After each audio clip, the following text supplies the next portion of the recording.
पढ़ाने का सिस्टम क्या है? सबसे पहले शिक्षक कक्ष में जाता है तो क्या करता है? सबसे पहले तो शैक्षणिक योजना बनाना चाहिए। तो पहले वह शैक्षणिक योजना बनाता है। देखिए ये जो है ना हर चीज़ में लागू होगा, यहाँ तक कि संस्कृत में भी लागू होगा। शैक्षणिक योजना पहले वो बनाएगा कि हमें क्या पढ़ाना है, कौन सा चैप्टर पढ़ाना है और उसमें कौन कौन सा पॉइंट पर चर्चा करना है और किस चीज़ का जानकारी हमें बच्चों को देना है। पर्यावरणीय जानकारी देना है कि संख्यात्मक जानकारी देना है कि भाषाई जानकारी देना है, पहले ही शिक्षक डिसाइड करेगा। तो सबसे पहले शैक्षणिक योजना बनाएगा। अब शिक्षक कक्ष में जाता है। तो ये देखिए ये जो है सब विषय में लागू होगा, इसीलिए इसको ध्यान से सुनना है और देखना है। सबसे पहले शैक्षणिक योजना बनाएगा शिक्षक। दूसरा नंबर में अब शिक्षक क्लासरूम में आ गए हैं। अब देखिए प्रैक्टिकली हम सब विषय के पेडागोजी को जोड़ रहे हैं, उसमें मैथ भी शामिल होगा। अब शिक्षक क्लासरूम में आ गए हैं तो अब देखना है कि क्या बच्चा का स्तर जो हमारा शैक्षणिक योजना है उसका स्तर एक है या नहीं है। बीच में एक और स्तर आता है, कौन? क्लास। तो अब स्तर को बराबर करना है, लेवल को बराबर करना है। किसका लेवल? टीचर का, क्लास का। अच्छा, टीचर का लेवल तो शैक्षणिक योजना है जो वो बना कर आया है।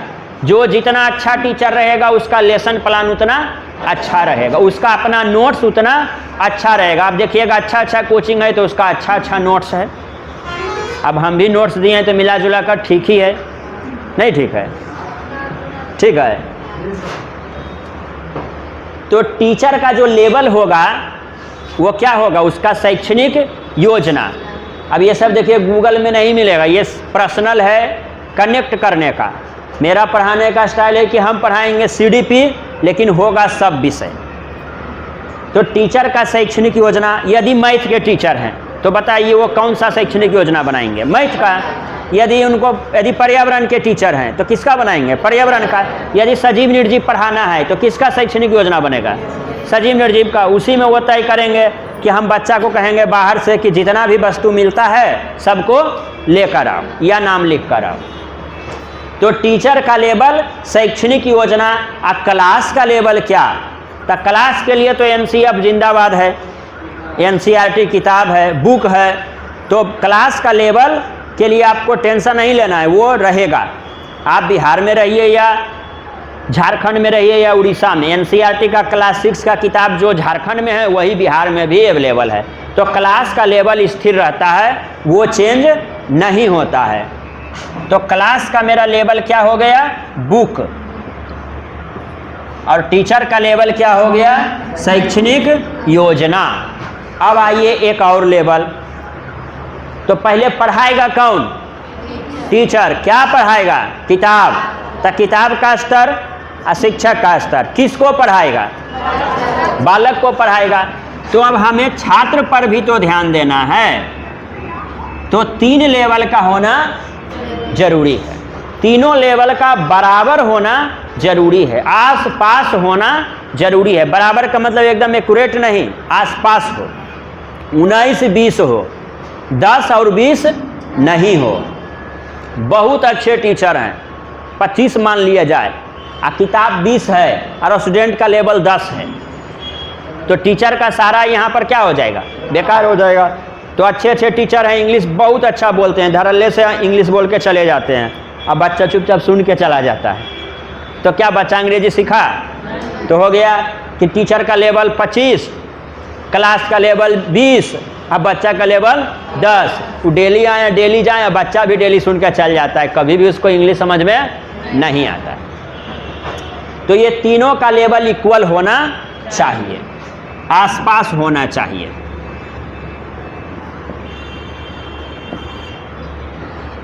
तो सबसे पहला क्या था? शैक्षणिक योजना बनाना, फिर लेवल को सेम करना, आसपास लाना। इसके लिए शिक्षक क्या करता है? इसके लिए शिक्षक MLL निकालता है, मिनिमम लेवल ऑफ लर्निंग, न्यूनतम अधिगम स्तर, कि बच्चा कम से कम क्या जानता है।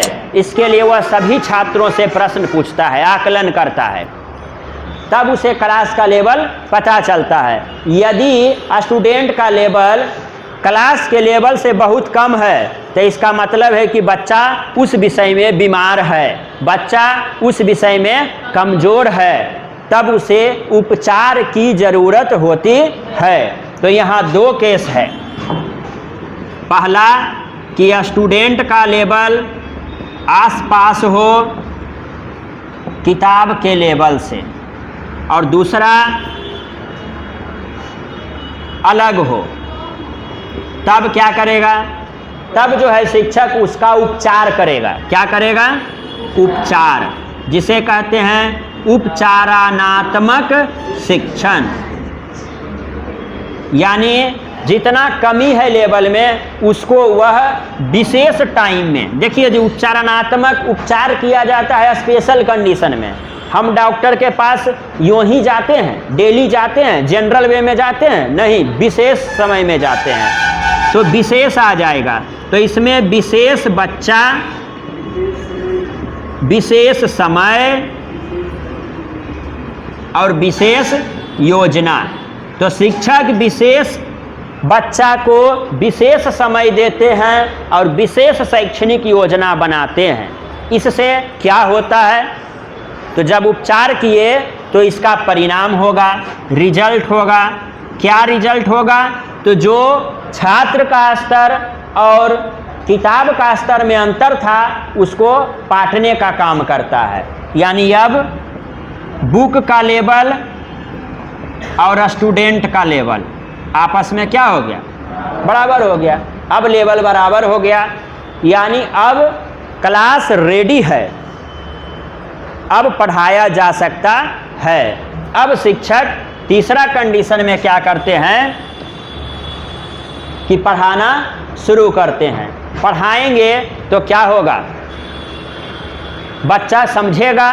दो ही चीज़ ना होगा, या तो बच्चा समझेगा या तो नहीं समझेगा। ऐसा तो नहीं है कि कोई भी नहीं समझेगा, कोई तो समझेगा।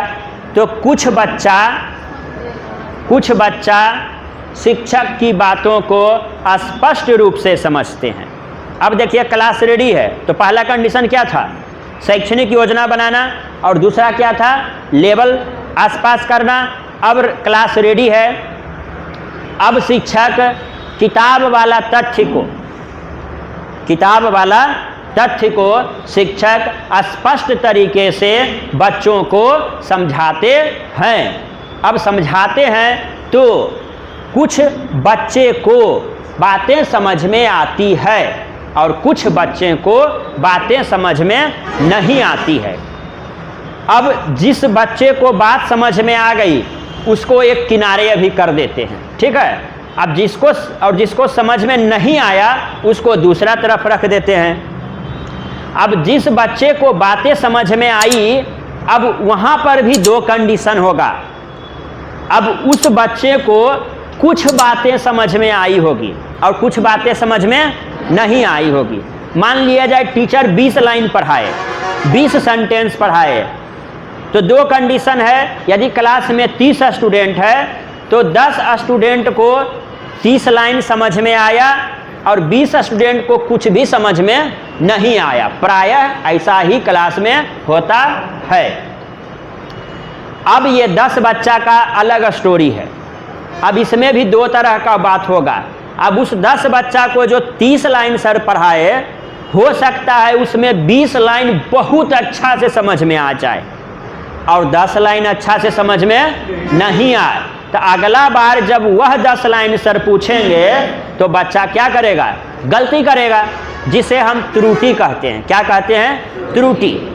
और अनधिगम, उसे क्या कहते हैं? त्रुटि या गलती या अनधिगम।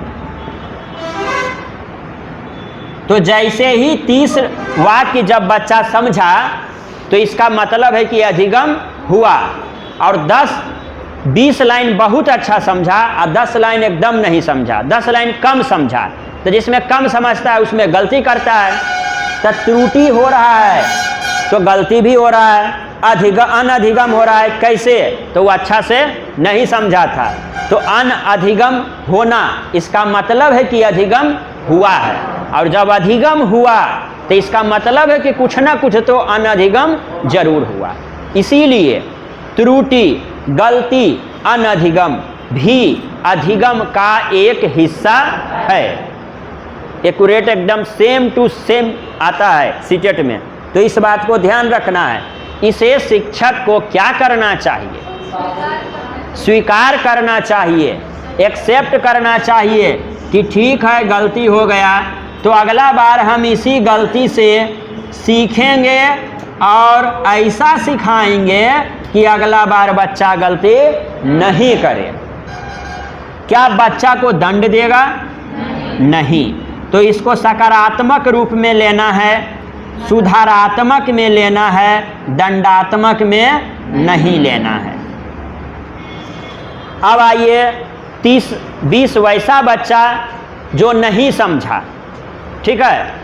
तो यहाँ हमने क्या देखा, जब शिक्षक पढ़ाने आते हैं तो कुछ बच्चे को बातें समझ में आती है, कुछ को नहीं आती है। अब जिन बच्चों को बातें समझ में नहीं आती है उसे शिक्षक अब गैर उदाहरण से समझाते हैं।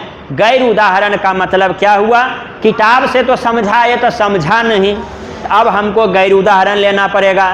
तो गैर उदाहरण जिंदगी के 3 चीज़ों से, क्या क्या? उसकी वास्तविकता से, उसके अनुभव से और उसके घटना से। तब शिक्षक अपने जिंदगी के वास्तविकता, अनुभव, घटनाओं के माध्यम से बच्चे को समझाते हैं। अब फिर 2 केस होगा, फिर कुछ बच्चा को समझ में आएगा, कुछ को नहीं आएगा। अब उसको क्या करेंगे? तो एक क्वेश्चन यहीं पर आता है कि अवधारणा को स्पष्ट करने के लिए शिक्षक क्या करेगा? ए स्पष्ट उदाहरण लेगा, बी गैर उदाहरण लेगा, सी दोनों में से कोई नहीं लेगा, डी दोनों लेगा, दोनों लेगा। इसके बाद भी जब बच्चा नहीं समझे तब हम टीएलएम के माध्यम से भी समझाते हैं। तो ये था दूसरा। तीसरा था कि स्पष्ट उदाहरण लेंगे शिक्षक, यानी कह सकते हैं विविध प्रकार के उदाहरण, और दूसरा स्रोत। अब उदाहरण भी 2 प्रकार का, कौन कौन? स्पष्ट और गैर। स्पष्ट बुक और गैर आउट ऑफ बुक, लाइफ से। सब बाल केंद्रित वाला वीडियो में सब कुछ ये बताया हुआ है। विविध प्रकार का उदाहरण और स्रोत लेंगे। उसके बाद भी जब नहीं होगा तब जो है शिक्षक किससे बताएगा? टीएलएम से, टीचिंग लर्निंग मटेरियल, शिक्षण सहायक सामग्री। इसे उपकरण भी कहा जाता है। अच्छा, उपकरण भी बच्चों के लेवल का होना चाहिए कि नहीं? खिलौना जब हम बच्चों को देते हैं तो उसका भी लेवल चेक करते हैं कि 5 साल के बच्चा को दे रहे हैं तो कौन सा खिलौना दें, 10 साल का बच्चा को दे रहे हैं तो कौन सा खिलौना दें, लड़की को कौन सा खिलौना दें। तो जब हम इस खिलौने के माध्यम से बच्चों को पढ़ाने जा रहे हैं तो हमें भी खिलौना का लेवल, डैट मीन्स टीएलएम का लेवल और बच्चा का लेवल दोनों को चेक करना होगा। तो इसका भी एक लेवल होना चाहिए स्तर के अनुसार, जिसे कहते हैं स्तरानुसार।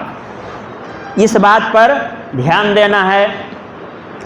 इसके बाद भी यदि कुछ बच्चा को समझ में नहीं आए तो खेल विधि से। अच्छा, ये बताइए, खेल विधि से पढ़ाना सही बात कि गलत बात? सही बात है। खेल से पढ़ाने से बच्चों को क्या होता है? रुचि जगता है, इंटरेस्ट बढ़ता है कि नहीं? उसको मन लगता है और वहाँ शारीरिक व्यायाम भी होता है, तो उसका शारीरिक विकास भी हुआ, मानसिक विकास भी हुआ, और खेल से सामाजिक विकास भी होता है। आप पढ़े होंगे प्राथमिक समाजीकरण पहली बार परिवार, और दूसरी बार विद्यालय, और विद्यालय के बाद खेल का मैदान। कैसे आ गया मैदान, देखिए सामाजिक में, तो खेल के मैदान में समूह का निर्माण होता है, और जैसे ही समूह का निर्माण होगा तो बच्चों में नेतृत्व करने की क्षमता का विकास होगा, लीडरशिप का विकास होगा, एकता का परिचायक बनेगा, एकता का विकास होगा, समझेगा कि यूनिटी में क्या महत्व है, टीम भावना उसमें आएगी। उसके बाद वह खेलेगा, इसमें वो अपने आप को कम नहीं समझेगा। यदि इंडिविजुअल एग्जाम लेते हैं तो होता है कि इसने पास किया, यदि समूह में लेते हैं तो पूरा समूह पास किया, तो उस समूह में जो कमज़ोर बच्चा भी है उसको भी अपने आप में पॉजिटिव फील होता है कि हाँ हमारा टीम जीता, चाहे वो बैट्समैन रहे या फील्डर रहे, है ना, बॉलर रहे, सबको लगता है हम जीते हैं, सब अपने आप में गर्व का अनुभूति महसूस करता है। तो खेल विधि भी बच्चों के लिए क्या है, जरूरी है। खेल खेल से हम पर्यावरण भी पढ़ा सकते हैं, देखिए पर्यावरण में भी चल जाएगा, हिंदी में भी चल जाएगा, मैथ में भी चल जाएगा। तो खेल बच्चों के लिए आनंददायी है, उसको पॉजिटिविटी फील होता है, सकारात्मक रूप से वह अभिप्रेरित होता है, वह अभिप्रेरित भी होता है। तो खेल विधि से भी पढ़ाएंगे, और कौन विधि से बताइए, नाटक, कहानी, अब बहुत सारा रख दीजिए, भाषण, वाचन, लेखन, गायन, और क्या क्या है, मंचन, जितना प्रकार का है सब लगा देंगे, उसको एकदम छोड़ना नहीं है। सब बाल केंद्रित का भी है हिस्सा, प्रोजेक्ट वर्क देंगे। तो इतना तरह से हम बच्चों को पढ़ाते हैं। अब पर्यावरण पढ़ाइए या मैथ पढ़ाइए या हिंदी पढ़ाइए या सीडी भी पढ़ाइए, इसमें सारा चीज़ आ जाता है। तो हिंदी हम देख लिए कि हिंदी में क्या है, प्राथमिक भाषा है।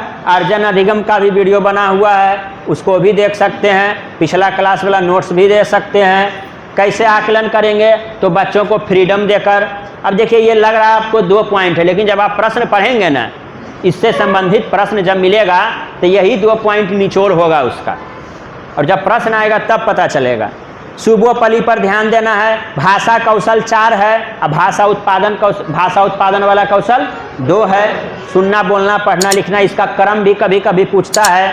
त्रुटि, गलती, अनधिगम से भी प्रश्न पूछता है। और कैसे पढ़ाएंगे, तो ये सारा चीज़ हम बता दिए हैं।